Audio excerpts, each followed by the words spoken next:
Vous venez de voir Living Neverland et nous allons prolonger le débat avec autour de cette table Hélène Romano, psychothérapeute, spécialiste des enfants. Vous avez publié un livre Quand la vie fait mal aux enfants et vous y abordez en particulier la question des parents face à un enfant qui a été abusé.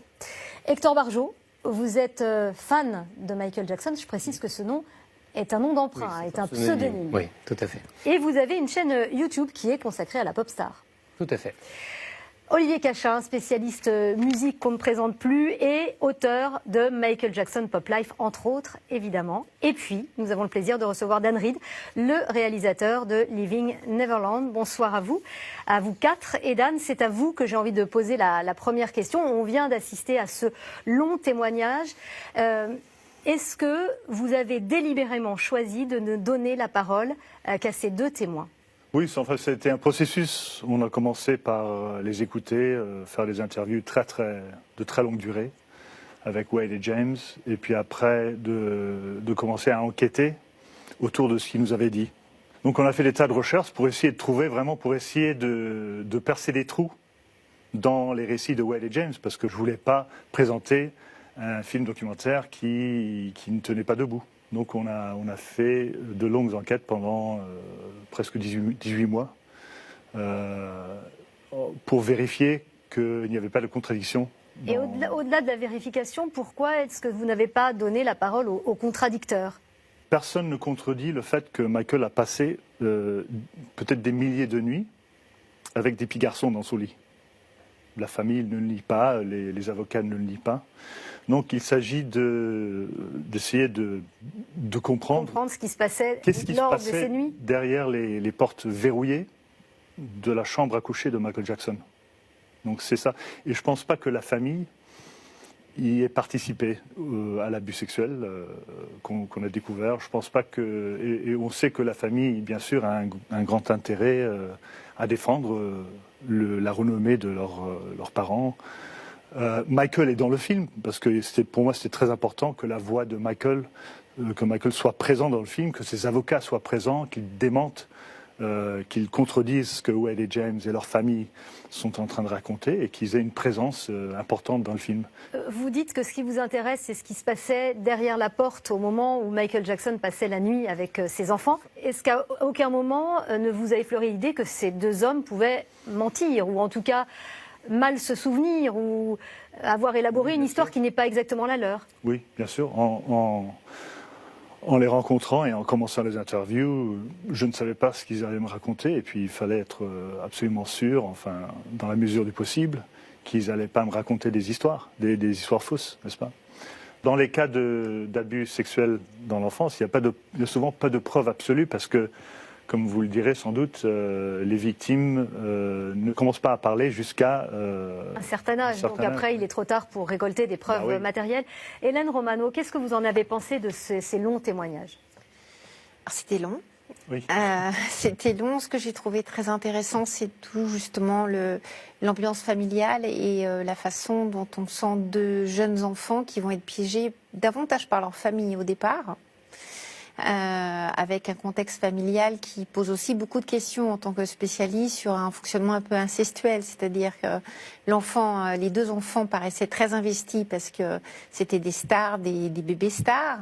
Est-ce qu'ils auraient été investis de la même façon si ça l'était pas? Mais ça pose aussi la question de la place de l'enfant dans ces familles-là, dont on voit que c'était des familles quand même assez fragiles, dont on sait que des enfants dont les parents sont fragiles vont aller plus facilement dans une quête affective à l'égard d'un adulte et peuvent être des proies plus faciles. Et ce que vous disiez est assez juste, c'est que pour des enfants, si on élargit, des enfants abusés, parler, ça va pas de soi. C'est-à-dire que la plupart du temps, un enfant victime, il parle pas parce qu'il a honte, parce qu'il a peur, parce qu'il se sent coupable, parce qu'il est pris dans un étau avec une emprise extrêmement forte, tout un système de séduction, d'achat. Les parents sacrifient véritablement l'enfant. Et quand l'enfant commence à parler une fois, souvent c'est une fois adulte, très souvent quand il devient lui-même parent, ça on le connaît bien, c'est important que le public l'entende. La plupart des enfants victimes d'abus vivent après avoir révélé une fois adulte un véritable rejet familial. Il faut savoir que les enfants qui révèlent adultes sont diabolisés par les familles et totalement rejetés. C'est une surviolence, une seconde peine. Donc c'est extrêmement difficile de témoigner adulte, de façon générale. On va y revenir, Hélène Romano, dans le détail, mais d'abord, je voudrais faire un tour de table. Olivier Cachin et Hector Barjot. Olivier Cachin, spécialiste, qui a écrit un livre sur Michael Jackson, qui a rencontré, je crois, brièvement Michael Jackson aussi. Et Hector Barjot, qu'est-ce que vous avez pensé de ces témoignages? Je voudrais votre ressenti. Moi, j'aimerais d'abord, pour que les téléspectateurs se fassent une idée, parce que tout ça se passe en Amérique, c'est un pays très différent, légalement et en termes de mentalité de la France. Et j'aimerais demander à Monsieur Reed, pour que les téléspectateurs sachent, quelle est la somme qui est demandée par Robson et Safechuck au Jackson Trust pour justement ce procès en civil qui va revenir, semble-t-il. C'est une somme qui n'est pas spécifiée. Les sommes qu'on entend, 1 milliard et demi. 1 milliard, oui. Ça fait partie de la propagande, c'est la voix de l'avocat de Jackson qui Ça semble curieux qu'il n'y ait pas de chiffres, parce que c'est quand même généralement assez clair aux États-Unis. Je pense qu'il n'y a pas de chiffres parce que vraiment, ce qu'ils ont, leur but en menant les ayants droit de Jackson au tribunal, c'est vraiment d'obliger les associés de Jackson, ceux qu'ils culpabilisent, d'avoir fermé les yeux au moment où ils étaient violés par Jackson. Ils ont voulu les obliger à venir et témoigner, et puis ils ont voulu créer une plateforme pour que leur récit sorte dans le public. On va rappeler qu'il y a une procédure, effectivement, que Wade Robson a intenté une action en justice en 2013, James Safechuck en 2014. Ils ont été déboutés en 2017, et il y a le procès en appel dans quelques mois. Oui. C'est ça. Cet été, je pense que ça voilà, aux États-Unis. Enfin, il y a quand même quatre versions différentes de plaintes avant qu'elles soient entendues. Ils ont tellement changé de récit qu'on leur a dit que leur plainte n'était pas recevable. Donc, et là, ils en viennent, juste pour faire une petite précision sur cette plainte, c'est que là, ils sont en train d'accuser les sociétés de Michael Jackson d'avoir organisé des concours de rabattage pour ramener des jeunes garçons et par la suite pouvoir subir des sévices sexuels. Donc là, pour moi, on marche complètement sur la tête, quoi. Ils ont essayé d'attaquer Michael, mais il y avait prescription, ils ne pouvaient pas attaquer une personne concrètement. Donc maintenant, ils essaient de trouver tous les moyens possibles et imaginables pour faire une action en justice. Hector Barjot, vous êtes un fan de Michael Jackson. Qu'est-ce que vous avez pensé du témoignage de ces deux hommes? Est-ce que vous pensez qu'ils mentent? Est-ce que ça écorne l'image que vous avez de moi, ce que votre j'en ai star? pensé, alors je ne sais pas Dan Reed s'il connaissait ces jeunes garçons avant de s'en être intéressé en 2013-2014. Nous, dans la communauté, c'est vrai que ces jeunes garçons, on les connaît depuis des années, donc on sait très bien de quoi ils sont capables. On a un avis forcément bien tranché. On sait qu'à plusieurs reprises, Wade a beaucoup changé de version, a menti au tribunal. En 2005, il a défendu Michael Jackson. Mais vous pensez qu'il a menti au tribunal ou qu'il a dit la vérité? Moi, pour l'instant, je ne pense plus rien. Je suis pas là pour défendre. Je ne connais pas. Je ne suis pas, avocat. Je ne peux pas prouver l'innocence de Michael Jackson. Moi, je suis là un peu pour parler des deux accusateurs. On connaît quand même toutes les frasques qu'ils ont eues au fil des années autour de Michael. Ils ont toujours essayé de rester dans l'entourage du chanteur. Absolument, oui. Et donc, c'est vrai que c'est quand même compliqué à écouter ce témoignage aujourd'hui, une fois qu'il n'y a plus rien à tirer de Michael. Voilà. Alors justement, vous parlez de ces deux accusateurs, comme vous dites. Ils peuvent être sujets à caution aux yeux de certains. Wade Robson a, par exemple, supplié la famille Jackson de faire partie du spectacle du Cirque du Soleil dédié à Michael Jackson. C'était en 2011. Il devait en même temps tourner un film. Il avait envoyé une lettre sans équivoque au producteur que vous voyez ici. Alors, je vais me tourner. Je n'aimerais rien de plus que de participer à ce spectacle. Si cette possibilité vous intéresse, je vous promets à 100% que cette fois, je m'y engage, parce qu'il était engagé sur un autre projet. Donc, on sent bien qu'il a vraiment, en 2011, alors qu'il est adulte, très envie de faire partie de ce spectacle Cirque du Soleil. Ce qu'on n'a pas montré, c'est le email de 2012 où il écrit au fond Jackson et il dit je peux pas participer au spectacle, je peux plus réaliser le projet de Cirque du Soleil. Donc ça c'est un mensonge. Il a été question qu'il le réalise le projet. Oui, il a voulu le réaliser et puis après il a changé d'avis et puis après. Mais à la fin c'est lui qui s'est retiré. C'est pas qu'on l'a viré ou qu'on. Ah bon? Oui. L'épreuve, c'est quoi alors? Moi j'ai vu les emails de.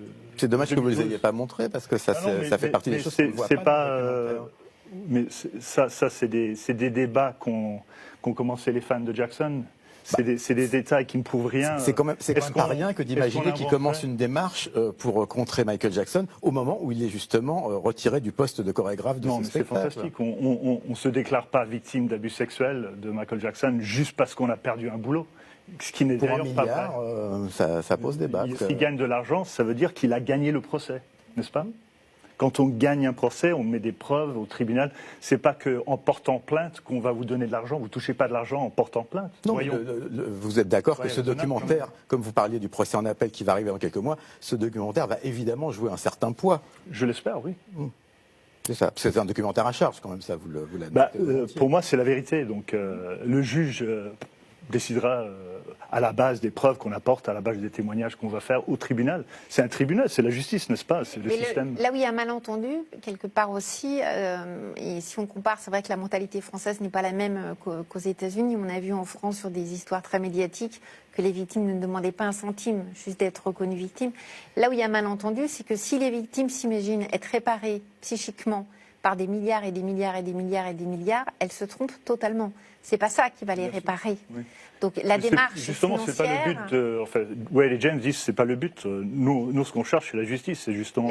La démarche, c'est d'être reconnu en tant que sujet. Oui. Après avoir été traité comme des objets, si j'élargis à des victimes, la personne, l'auteur, peut être condamné à des années de prison, à des milliards d'euros, à tout ce que vous pouvez imaginer, ou de dollars. C'est pas ça qui répare une victime. Ce qui va réparer une victime, c'est d'avoir des gens qui vont la reconnaître comme sujet, des parents protecteurs, sécurisants. Et là, pour les deux qu'on a vus, on se rend compte que l'entourage familial est très loin d'être protecteur, sécurisant, avec déjà un père qui s'est suicidé, des mères qui pensent à elle, qui parlent beaucoup d'elle, en tout cas dans le montage que vous avez fait. Oui. Et ça interpelle, et ça interpelle aussi beaucoup par rapport à ce que vivent, moi j'élargis, à ce que vivent des victimes d'abus au quotidien. Mais on se trompe si on pense réparer les gens par de l'argent. C'est pas ça qui le réparera. Évidemment, oui, je suis d'accord. On s'interrompt quelques instants pour un peu de publicité et on se retrouve tout de suite après pour la suite de ce débat.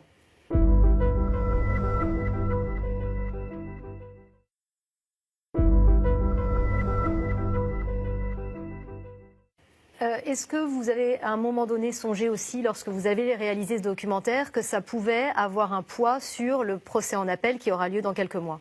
Non. Ben non, je n'ai pas fait ça pour avec non, j'imagine bien, mais est-ce que vous vous êtes dit que eux, ces témoins, pouvaient y penser ou pas du tout? Je ne sais pas. Je pense que le procès et le documentaire sont ces deux moyens de faire ressortir le récit dans le domaine public. C'est deux moyens d'essayer d'obtenir justement cette reconnaissance dont vous avez parlé, parce qu'on les a crachés dessus pendant tellement d'années. Justement, vous parlez de faire ressortir le récit. On se pose la question aussi du pourquoi une prise de parole si tardive. Alors, on le comprend au fur et à mesure de votre documentaire d'ailleurs. Pourquoi est-ce que c'est si difficile de parler quand on est enfant et pourquoi est-ce qu'on arrive à parler adulte? Est-ce que ça, c'est un processus assez classique chez les enfants abusés, de ne pas réussir à parler au moment des faits et de pouvoir exprimer les choses plus tard? Alors c'est très classique chez les enfants abusés en intrafamilial, c'est-à-dire au sein de la famille ou avec un proche, ce qui était le cas de la famille, de ne pas arriver, parce que l'enfant est placé dans une sorte de confusion, et on le voit bien au niveau des sentiments, l'enfant se trouve piégé. Donc parler, c'est très compliqué. Après, il y a tout ce qu'il en est au niveau psychologique, de ce qu'on appelle la mémoire traumatique, qui fait que certains enfants qui ont été agressés sexuellement vont non pas oublier véritablement, mais avoir des bribes de choses qui sont passées, sans savoir réellement si on peut parler d'abus, d'agression. Ils sont placés dans une confusion. Et c'est pour ça que très souvent, les révélations tardives ont lieu quand les adultes deviennent parents. Oui. Et ça, c'est statistiquement très fréquent. Mais c'est là aussi, c'est très compliqué parce que ça peut remettre en cause la parole, ça peut mettre en doute parce qu'il n'y a pas d'éléments de preuve, et parce que les proches, et en tout cas très souvent les parents, vont dire tu mens, tu as des faux souvenirs, c'est des souvenirs induits, et lâchent, voire lynchent l'enfant véritablement, même quand il est devenu adulte. Hector Barjot, vous qui êtes fan, vous me semblez sceptique, vous ne pensez pas que cette parole tardive puisse émerger? Oui, enfin, moi je pense que Wade Robson a été rappelé à la barre donc en 2005, en première ligne de défense. C'était quand même assez risqué. Imaginons que Michael était vraiment un prédateur sexuel et que c'était sa victime. Il envoie quand même sa victime en première ligne de défense. Il était quand même adulte. Il aurait pu tout lâcher. Enfin, voilà, il aurait pu avoir un électrochoc dans sa tête et tout lâcher. C'était quand même très dangereux et très gonflé de sa part. Moi, j'y crois pas une seconde. Franchement, c'est...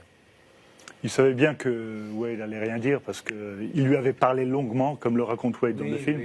Oui, mais bon, après... Ça faisait depuis l'âge de 7 ans qu'il avait préparé Wade pour ce moment, justement.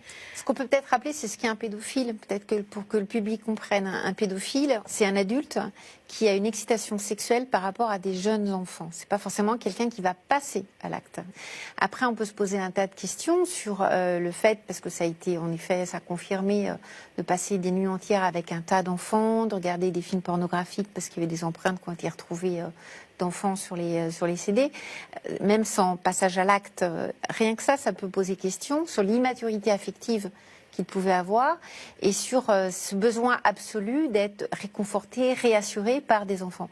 Ça, rien que ça, au niveau de la personnalité, ça peut interpeller. Là, j'ai une question aussi sur le fait qu'effectivement, Michael Jackson est entouré d'enfants. Il invite des enfants à Neverland. On le voit en permanence, et sur scène d'ailleurs, et chez lui avec des enfants. Il ne nie pas qu'il dort avec des enfants. Il le dit dans un documentaire sur la BBC.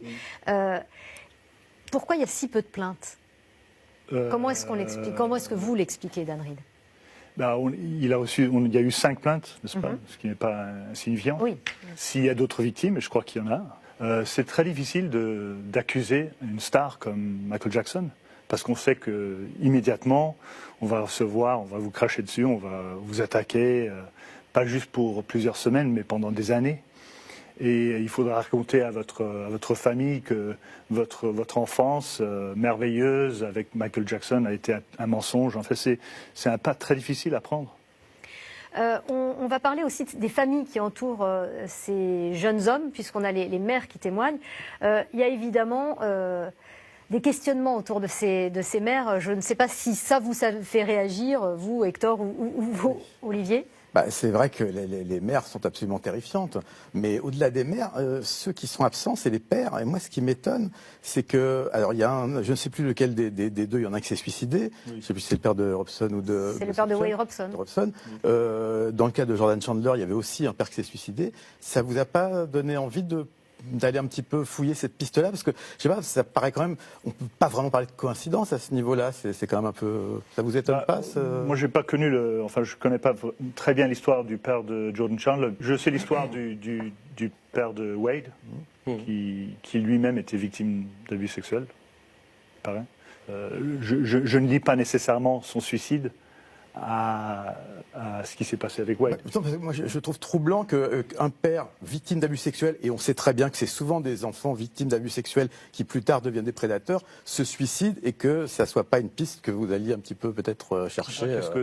Comment est-ce que vous pourriez expliquer ça ? Moi, j'explique pas, je pose la question, parce que c'est vrai que ça paraît étrange, parce que ça ne serait pas ailleurs qu'il faudrait chercher les coupables que du côté de la banque Michael Jackson. Je comprends pas trop bien ce que vous dites, que Wade a été... En fait, vous avez des enfants qui peuvent avoir été victimes d'abus sexuels, qui peuvent avoir été authentiquement victimes d'abus, mais qui ne vont pas dénoncer la personne qui est l'auteur. Donc, ils vont projeter sur quelqu'un pour pas dénoncer quelqu'un d'autre, pour le dire comme ça. En tout cas, sur ce qu'on voit du documentaire, en tout cas, c'est un montage, les mères sont en effet extrêmement interpellantes dans leur fonctionnement. Et nous, on parlerait de fonctionnement incestuel, c'est-à-dire qu'une mère qui ne met pas les limites, qui ne met pas les interdits, une mère qui explique son problème, je laisse mon fils dormir avec un adulte, puis moi je vais aller faire du camping. Oui, c'est très difficile de comprendre. C'est extrêmement D'ailleurs, complexe. c'est aussi l'intérêt de ce document, c'est de voir comment, d'abord, la notoriété et l'aura de Michael Jackson a rejailli sur l'ensemble de la cellule familiale et pas seulement sur les enfants. Les mères aussi étaient complètement éblouies en réalité. Oui. Elles sont devenues fans, au fait. Elles ont accepté la version. C'est quasiment elles qui ont provoqué un peu cette situation. C'est des comportements de femmes amoureuses. C'est vrai qu'on a l'impression par moment que c'est... Il y en a quand même une des deux qui a traversé toute la Terre pour aller aménager à côté de Michael. Donc, parce que mettez-vous de l'autre côté aussi, c'est quand même très trouvant. Elles sont devenues fans, dites-vous. Alors nous avons un fan. De lâcher sa famille, de tout lâcher sa vie pour aller à côté d'un chanteur. Vous qui êtes fan, est-ce que ça vous viendrait à l'esprit de tout lâcher Moi, je suis fan et bon, père de famille, donc non, ça ne viendrait pas du tout à l'esprit. Est-ce que vous laisseriez vos enfants dormir avec Michael Jackson? Et pourtant, je peux vous dire que j'ai beaucoup suivi Michael et j'étais vraiment très très gros fan. Et je n'aurais jamais, enfin voilà. Est-ce que vous laisseriez vos enfants dormir avec Michael Jackson? Que ça soit Michael Jackson ou n'importe qui d'autre. Mais pourquoi pas Michael Jackson? Parce que c'était. Ah non, c'est pas pourquoi pas Michael Jackson, c'est n'importe qui. Vous ne laisseriez pas dormir vos enfants avec... Je ne peux pas vous dire le contraire. Un parent normopathe, un parent normal, ne laisse pas dormir ses enfants avec un adulte, ni avec vous, ni avec qui que ce soit ici. Voilà. Ça fait partie des choses qui sont fondamentales, parce qu'un parent protège son enfant et ne va pas le mettre en situation de risque. Et en situation de risque, elle peut être multiple et en tout cas, on ne le laisse pas avec une personne plus ou moins étrangère. Donc là, on voit bien, et c'est assez remarquable dans votre documentaire, tout le fonctionnement, le dysfonctionnement familial, le fait que c'est des enfants qui étaient dans des familles fragilisées, fragiles, avec des mères très dysfonctionnelles, qui ont été fascinées, mais fascinées au sens où elles n'arrivaient même plus à penser PEN, leur enfant. C'est-à-dire que leur enfant n'était qu'un objet pour satisfaire, avoir la maison, avoir la voiture. J'ai une phrase qui... ou pas, ça c'est sûr. Ils se sont servis des enfants pour avoir un train de vie. Très pathologique. Et j'ai une phrase qui m'a beaucoup frappée. Lorsque Michael Jackson propose à Wade de venir vivre chez lui pendant un an, enfin il demande évidemment à la mère de Wade, ça serait bien qu'il vienne vivre à Neverland pendant un an. Sa mère dit ah non, mais je la cite, je veux bien partager Wade avec vous, mais pas vous le laisser. Là, on est quand même dans un vocabulaire comme si c'était un objet qu'on peut éventuellement se partager. Ça veut dire quoi partager Wade avec vous? Oui, c'est choquant. Ouais. C'est choquant. Et puis, on se demande si... je pense que la mère de James est un peu plus avancée dans... Elle reconnaît plus sa responsabilité envers son fils.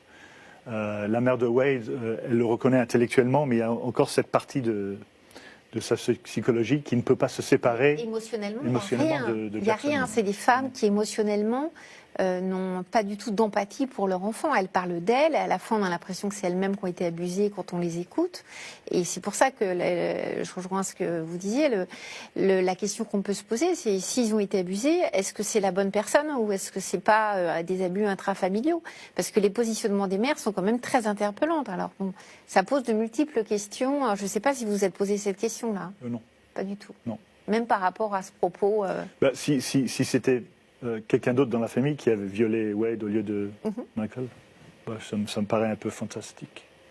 Après, en plus, Wade a quitté son père au bout d'un moment. Enfin, il est parti vivre aux États-Unis. Donc là, il n'y avait pratiquement plus de contact avec le père, de toute façon.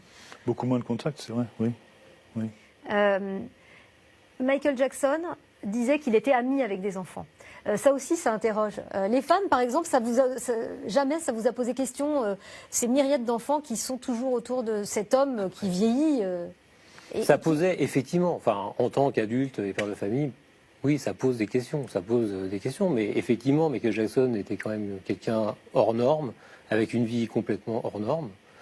Donc, effectivement, il avait aussi des coutumes, on va dire, qui pouvaient nous paraître, à nous, complètement loufoques.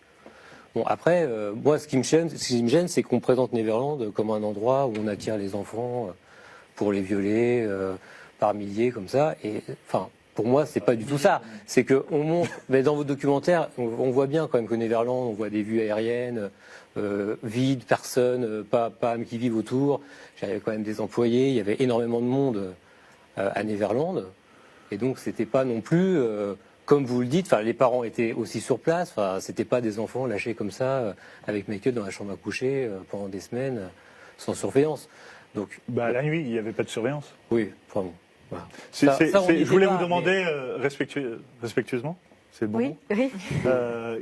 Selon vous, qu'est-ce qui se passait la nuit entre Michael Jackson et le petit garçon à côté de lui dans le lit?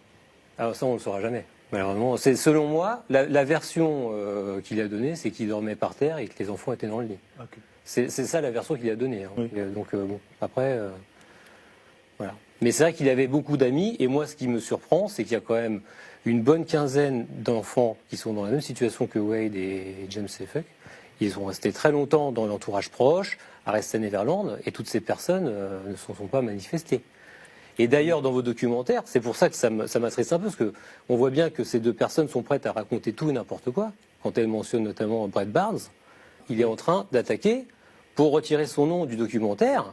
Ainsi que, et Macaulay Culkin reste encore dans l'ombre, mais il est cité aussi. Brett Barnes, qui a été cité, Voilà. effectivement, veut que son nom soit retiré parce qu'il ne veut pas être présenté comme victime de Michael Jackson. En fait, tout et n'importe quoi. Après, je respecte votre travail de spécialiste, mais vous balancez des choses, mais il n'y a aucune preuve. Et même les gens se protestent et disent non, moi je ne me reconnais pas là-dedans, je ne veux pas faire partie de ce projet. Il faut respecter la parole de Brett, n'est-ce pas, sa position. La parole, donc. Mais c'est ça qui m'attriste, moi, c'est que on a l'impression que ces deux personnes sont prêtes à raconter tout et n'importe quoi, quitte à dire de grosses bêtises, voilà, pour prouver leur histoire. La vérité, tous les autres mentent.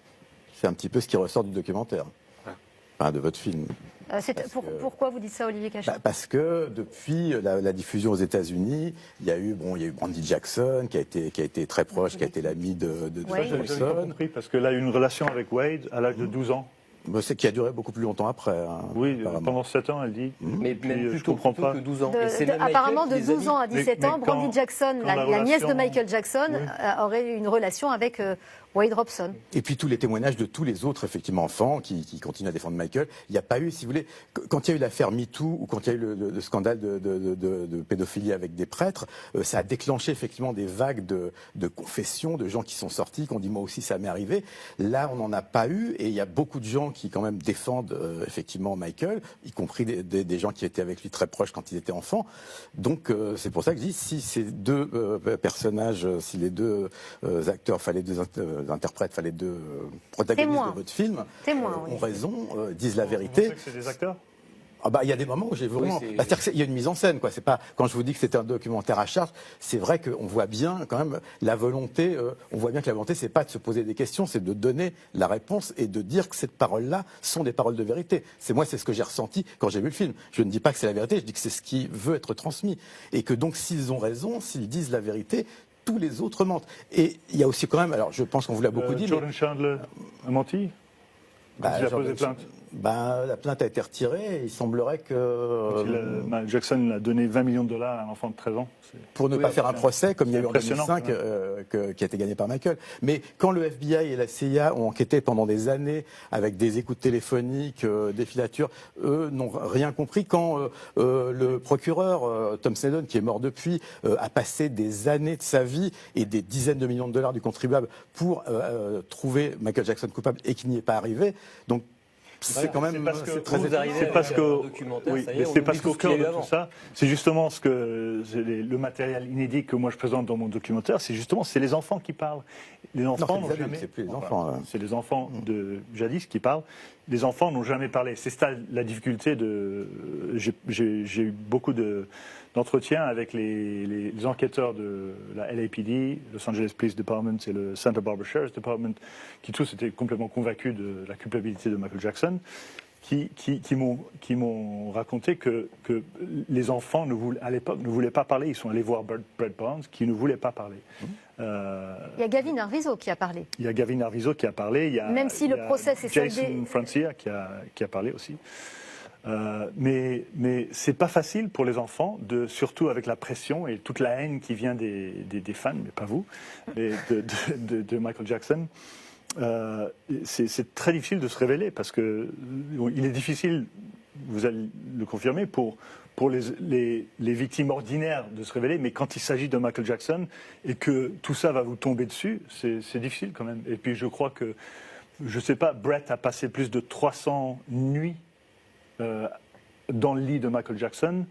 Moi, je dois le croire quand il dit que rien ne s'est passé, mais on doit se poser la question. Et la question s'est posée lors du tribunal, n'est-ce pas aussi? De manière générale, d'ailleurs, vous dites que Brett Barnes a passé plus de 300 nuits dans le lit de Michael Jackson sans qu'il se soit passé. Même s'il ne s'est rien passé, est-ce que c'est sain, une amitié entre un adulte et un enfant? Est-ce que c'est sain, un enfant qui passe des nuits avec un adulte qui n'est pas un adulte parent, qui est un adulte soi-disant ami, qui plus est avec l'aura de Michael Jackson? Au niveau de sa structuration psychologique, non, c'est pas sain. Rien que ça, c'est pas sain. Alors après, on a eu en France un écrivain qui a dit que oui, mais Michael Jackson, c'était comme un enfant. Il avait une. Oui, c'est Yann Moix qui a dit Michael Jackson avait le psychisme d'un enfant, donc il se comportait comme un enfant. Voilà, c'est ça. Oui, c'est ça. Ouais. C'est pour ça que je me permettais de rappeler ce qu'était la pédophilie d'emblée, parce que c'est important aussi pour le public. Il avait un corps d'adulte. Oui.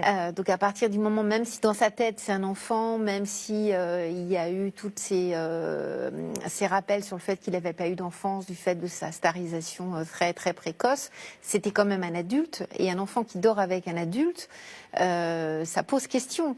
Alors si c'est un parent juste parce que l'enfant a fait un cauchemar, c'est tout à fait différent, mais un adulte étranger, rien que ça pose question. Alors du côté de l'adulte, il est plus là pour se défendre, donc je parlerai pas de lui, mais du côté de l'enfant, ça montre que ses propres parents ne lui ont pas donné les repères suffisants pour rappeler un interdit. En tout cas, c'est un interdit fondamental au niveau de la différence entre les âges, la différence sexuelle, etc. Et ça montre aussi que le parent, il est où? Il protège où? Alors, il est derrière la porte. Alors, on nous explique, moi, je n'ai pas été à Neverland, hein, je dirais jamais, qu'il y avait les chambres, les clochettes, les machins pour prévenir si jamais quelqu'un montait. Mais vous êtes parent. Même si votre enfant, si en plus il y a toute une stratégie, ce qui explique les mères pour atteindre la chambre, moi ça m'interpelle 4 fois plus que si la chambre elle est juste en face de la mienne. Et si on me fait dormir au rez-de-chaussée alors qu'il dort au 2e étage, alors là je vais vraiment m'affoler. Et là les mères elles en parlent comme Mais de si toute façon les mères n'auraient jamais laissé leur enfant dormir avec un adulte si ça n'avait pas été une star comme Michael Jackson. Pas sûr. Pas sûr, Ah oui, parce que vous avez dans les incestes ou les contextes, on va dire, plus basiques, enfin plus hors star system, des agressions sexuelles, des parents qui sacrifient leurs gamins en les laissant dormir avec des couples qui connaissent comme pédophiles, avec des gens qui ont des réputations de pédophiles, ça leur pose aucun Oui, problème. mais là, ils le font du coup en conscience. Ces mères, je pense, elles n'avaient pas, elles se voilaient la face évidemment, mais elles ne le faisaient pas en conscience. Je suis pas certaine. Moi, j'en suis sûr. Enfin, moi, j'ai aucun doute. Je sais que. À la phrase, je partage, me pose question. Oui. Non. Vous y connaissez plus que moi, mais je pense que dans la matière, là, spécifiquement, la maman de Wade et la mamen de James, je pense qu'ils s'ils avaient su, s'ils étaient tombés sur Michael en flagrant délit avec leur fils, il leur a manqué une case quand même, on va le dire plus simplement. C'est-à-dire que vous êtes maman, alors il y en a une des deux, je crois que c'est la mère de Wade qui explique que, oui, alors au début je dormais pas loin, après il m'a fait dormir au rez-de-chaussée, je savais que la chambre pour accéder, il y avait des clochettes, des machins, c'était très compliqué au bout d'un couloir. Vous êtes une maman bien cortiquée, un peu normale, c'est-à-dire en capacité de protéger votre enfant. Votre enfant dort avec un adulte, donc déjà rien que ça pose question. Mais alors en plus, on vous éloigne de plus en plus, quoi qu'il soit passé, même si c'est juste des pop-corn et des films, dessins animés, quoi qu'il soit passé. De plus en plus, on vous éloigne en tant que parent. Ça doit vous alerter. Là, il manque quelque chose à ces mères dans leur capacité de protection. Et ça pose question au niveau de la psychopathologie de ces familles. De ces familles. Et je voudrais qu'on revienne justement sur le psychisme de Michael Jackson. On a abordé ce phénomène, comment on appelle ça, de Peter Pan, là. C'est pas le phénomène. L'adulte qui ne veut pas grandir. Le syndrome, merci, le syndrome de Peter Pan. Est-ce qu'on peut dire que Michael Jackson en était atteint? Est-ce que son enfance de star, est-ce que cette éducation très dure qu'il avait subie de son père aurait pu expliquer cela? De toute façon, c'est pas un scoop que de dire que tout autour de Michael Jackson est hors norme, que ça soit dans un domaine plus artistique, la qualité de son œuvre, qu'il faut pas oublier, mais aussi évidemment sa vie personnelle qui est quelque chose de complètement hallucinant, quoi. C'est pas qu'avec les enfants, c'est la façon qu'il avait aussi de se comporter par rapport à la consommation, par rapport à l'argent, comment il achetait tout, comment il était. C'est vraiment une attitude très immature au premier sens du terme, parce que qu'est-ce que veut faire un enfant? Il veut tout. Michael Jackson est en capacité d'avoir tout et il va justement s'en servir pour acheter.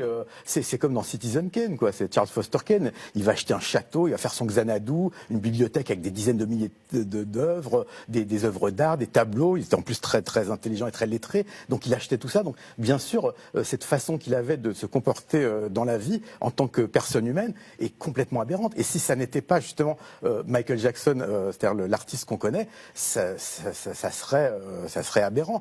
Sauf qu'effectivement, quand on connaît son histoire, quand on connaît son évolution psychique, on se dit que certes, il était complètement, il était flingué dans sa tête. Non, mais c'est vrai qu'il avait un côté. C'est pas pour rien que les tabloïds anglais l'ont appelé Wacko Jacko. Mais à côté de ça, de là à en faire un espèce de prédateur, quelqu'un qui est justement, qui a une espèce de complot, enfin d'idées dans sa tête pour séduire et comment dire, s'emparer d'enfants.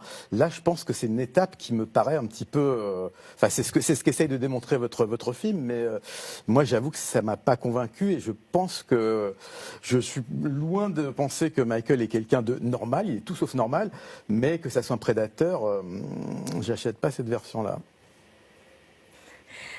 Dan Reed, à la fin de votre document, on voit un gant de Michael Jackson brûlé sur une plage, Ah oui. des affaires à l'effigie de Michael Jackson, enfin, ou qui lui ont appartenu tout simplement. Elles appartenaient à qui? De quoi s'agit-il? Oui, il s'agit de photos Oui. que Wade nous a données, qui faisaient partie de son archive, Oui. que lui a prises, je pense en 2013, 2014, enfin avant de faire ma connaissance. Et il brûlait des choses que lui avait donné Michael, des choses qui lui restaient de sa carrière de jeune, de petit danseur, enfin quand il était enfant, obsédé de Michael Jackson. Et puis, oui, il les a brûlés comme pour s'éloigner un petit peu de son idole, comme il a dit, oui, un peu un exorcisme. Oui, mais ce qui fait rire, c'est quand même cette fameuse mise en scène d'objets brûlés à la fin du documentaire qu'il aurait fallu éviter. Pourquoi ? Parce qu'on voit bien, enfin, quand on est un peu fan, que tous les objets qui brûlent, c'est des objets insignifiants, c'est des disques, voilà, c'est n'importe quoi. Quand on sait qu'il a vendu la plupart de ces objets en 2011 aux enchères à Los Angeles pour plusieurs milliers de dollars, mais des centaines de milliers de dollars. Et à cette époque-là, il ne se rappelait pas être abusé, donc on voit bien qu'il profitait déjà de tout ce qu'il pouvait récupérer, il le récupérait. Donc c'est une mise en scène pour ma part ratée, parce qu'on n'y croit pas une seconde, quoi. Ils veulent exorciser Michael. Vous pensez qu'il a brûlé ses Moi je pense qu'il a brûlé ce qu'il n'a pas pu vendre aux enchères. Non, on voit bien, il y a des disques, il y a des gants, des répliques de gants, voilà, tout ce qui avait vraiment de la valeur, une valeur financière, il les a vendus en 2011. Et on a des preuves, enfin, pareil. Webb Robson voulait même rester anonyme pour toucher l'argent. Oui. Donc, voilà, non, mais on sait bien que jusqu'à 2012, il se disait fan de Michael Oui, mais fan, Jackson, alors pourquoi est-ce qu'il a vendu les objets de son ami ou de son meilleur ami avant qu'il se rappelle qu'il avait été à toucher? Voilà. C'est sa propriété, il a le droit de vendre s'il veut. Voilà. Pour moi, c'est pareil, j'achète pas. C'est une mise en scène de plus dans votre Et pour film. vous, c'est cela qui prouve qu'il ment? Non, moi, ce qui prouve qu'il ment, c'est toute une série de choses qu'ils ont fait. Voilà, ils ont menti plusieurs fois, ils ont changé de version plusieurs fois. Et à la fin, il y a toujours l'histoire de l'argent. C'est ça qui choque en fait tous les fans. Moi, je pense qu'il y a beaucoup de fans. Beaucoup de fans vont avoir une preuve formelle. Si vous nous trouvez une preuve formelle, on ne va pas défendre. Mais il s'agit de quoi? Des draps sales de Michael Jackson?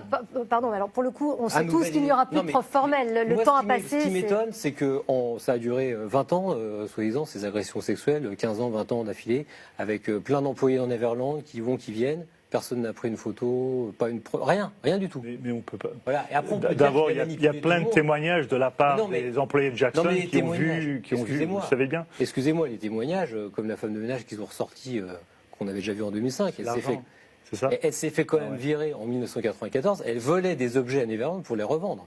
Donc, elle s'est fait virer et comme par hasard, quelques mois après, elle commençait à parler dans la presse. Mais ce qui reste dramatique, c'est qu'au-delà de cette situation-là, c'est que vous avez tous les jours des milliers d'enfants qui sont abusés sexuellement et des milliers d'enfants qui ne sont pas crus.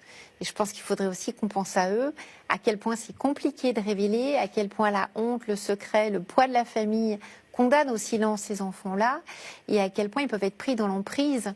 Il est mort, donc il n'est pas là pour se défendre. Moi, je pense à ces enfants qui sont abusés tous les jours, qui ont beaucoup de mal à parler, et qui sont pris dans un engrenage familial qui les empêche de parler. Et quand ils révèlent, ils sont sacrifiés par le social, sacrifiés par la famille. Vous avez moins d'1% de plaintes pour abus qui sont poursuivis actuellement. Donc c'est aussi une réalité. En France, oui, beaucoup d'enfants qui, en effet, révèlent tardivement des abus sexuels subis en intrafamilial ou avec des proches. Il n'y a plus de preuves. Et en France, c'est à la victime de montrer, de prouver, ou à l'auteur d'avouer. Donc s'il n'y a pas d'aveu, pas de preuve, c'est classé ou il y a un non-lieu. Et ces enfants-là enfants vivent avec ces horreurs, vivent avec ces troubles traumatiques, Et vivent c'est un, avec ces mémoires c'est un traumatiques. deuxième traumatisme de C'est ne une pas être double cru. peine, c'est une double peine de ne pas être cru par la justice, c'est une triple peine qui, dans la recherche, est encore plus traumatogène, d'être sacrifié par sa famille. Et c'est quand même ce qui se passe pour ces enfants-là. Donc moi, ce que je voudrais pas, c'est que ce documentaire invalide encore une fois la parole des enfants victimes. On a déjà pas mal souffert en France de ça. Ce débat est là pour ça, pour donner la parole aux uns et aux autres. Alors, moi, je voudrais qu'on recentre sur la question des enfants qui sont victimes d'abus. Justement, vous ne les croyez pas, mais d'autres les croiront. Ce que je vous propose, c'est que nous arrêtions là, mais ce qui est sûr dans ce débat, c'est que chacun se fera sa propre opinion et que ce que vous avez voulu, vous, Dan Reed, nous montrer, c'est la parole libérée de deux témoins. Oui, ça c'était le but dès le début. C'est ce que Wade et James voulaient faire avec ce film, et puis c'est aussi mon but. Et puis je pense que si on enlève le nom de Michael Jackson, il reste un document très valide, un point de référence pour une chronique de la séduction de deux familles par un prédateur. Vos points de vue ne seront pas forcément réconciliables ce soir, mais en tout cas, je vous remercie infiniment d'être venus débattre autour de cette table. Merci à tous les quatre et très bonne fin de soirée sur M6. Merci.